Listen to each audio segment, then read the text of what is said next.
hello good morning అందరికీ ఎలా ఉన్నారు బాగున్నారా ఇదైతే నా ఫ్రైడే రోజు vlog Vinayaka Chavithi third day so దేవుడికి ప్రసాదం కోసమని సగ్గుబియ్యం అండ్ గుగ్గిళ్ళు అయితే చేశాను అండ్ ఇంకొక సైడ్ బాబుకి లంచ్ కూడా పెట్టేస్తాను కాబట్టి మార్నింగే రైస్ అయితే వండేస్తున్నాను అండ్ కర్రీ కోసం వచ్చేసి బీన్స్ విజిల్ తీసేసి మసాలా ప్రిపేర్ చేసి ఒక సైడ్ కర్రీ అయితే అవుతుంది ఒక సైడ్ కర్రీ అండ్ ఇంకొక సైడ్ రైస్ ఇంకొక సైడ్ ప్రసాదం కోసమని ఇండక్షన్ స్టవ్ మీద అయితే పెట్టేశాను సో మూడు అయితే కుక్ అయిపోతున్నాయి ఇక్కడ మసాలా అయితే రెడీ అయిపోయింది విజిల్ తీసిన బీన్స్ అయితే దాంట్లో యాడ్ చేసేసుకుంటున్నాను నాకు ఈ కర్రీ అంటే చాలా ఫేవరెట్ ఇందులో మనం ఇలాచి లవంగం అండ్ మిరియాలు అవి చేసుకొని తింటే అసలు చాలా బాగుంటుంది ఘాటుగా టేస్టీగా మెయిన్గా ఇవి రోటీస్కి చపాతీస్కి అయితే చాలా టేస్ట్ అయితే ఉంటుంది సార్ నాకు మార్నింగే పాసిబుల్ అయితే అవ్వలేదు రోటీ అయినా చపాతీ అయినా చేసుకోవాలి అంటే ఎందుకంటే స్కూల్ టైమింగ్స్లో హడావిడి అందరి పేరెంట్స్కి తెలిసిందే కదా సో నేనైతే ఇక్కడ అవి కూడా కంప్లీట్ చేసేసుకొని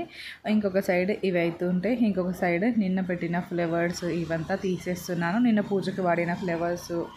వాటర్ చెంబు అదంతా ఫస్ట్ అయితే టేబుల్ మీద వినాయకుడిని కూర్చున్నాను కదా ఈ ఏరియా అయితే ఏరియా క్లీన్ చేసేసుకొని దాని తర్వాత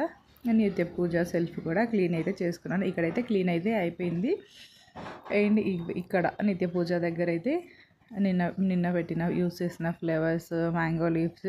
ఇవన్నీ అయితే తీసేస్తున్నాను ఎందుకంటే మనకి వంట చేసే టైంలో ఇలా ఒక సైడ్ వంట అవుతుంటే ఇంకొక సైడ్ ఇలా అయితే క్లీన్ చేసుకున్నాం అనుకోండి టైం అయితే సేవ్ అయిపోతుంది అండ్ మార్నింగే మనకి పూజ కూడా అయిపోతుంది అండ్ మార్నింగ్ పూజ అయిపోతే కొంచెం నాకు ఇంట్లో రిలాక్స్గా ఉంటుంది అండ్ పొద్దున్నే ఈరోజు టీ చేసుకోవడం కుదరలేదు అందుకోసమని అన్నం అండ్ కూర అయిపోయిన తర్వాత అయితే టీ చేసుకున్నాను ఇంకొక సైడ్ సగ్గుబియ్యం కూడా అయిపోయింది అందులో కాజు బాదం అవి గీలో కొంచెం చేసి అవి కూడా పక్కకైతే పెట్టేసుకున్నాను సో ప్రసాదం కూడా రెడీ అయిపోయింది సో దేవుడి కోసం పక్కన ప్రసాదం తీసేసి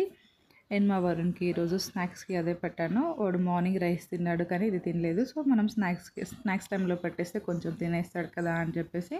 స్నాక్స్కి అదే పెట్టాను ఇంకా వినాయక స్వామి మా ఇంట్లో 2 days ఉంటాడు ఇంకా ఆ వీడియోస్ కూడా అప్లోడ్ చేశాను